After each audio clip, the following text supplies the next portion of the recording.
I think the SharePoint Conference is incredibly special because it's a place where all the people who love SharePoint are in one place at one time,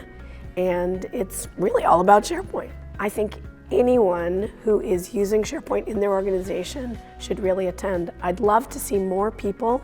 attend who are not IT, because I think there's something for everyone at the SharePoint Conference, especially if you're from a part of the organization like corporate communications that really needs to use SharePoint and Office 365 to connect and communicate with the employees. You can follow Twitter and look at the slides from a conference, but nothing beats being here in person, being able to interact with the product team. SharePoint Conference is a very intimate place compared to a huge conference like Ignite, and it gives anyone who comes here a really great opportunity to meet the people who work on the products, meet the people who use the products, and really talk to them and share and exchange ideas that are really hard to do if you're not here.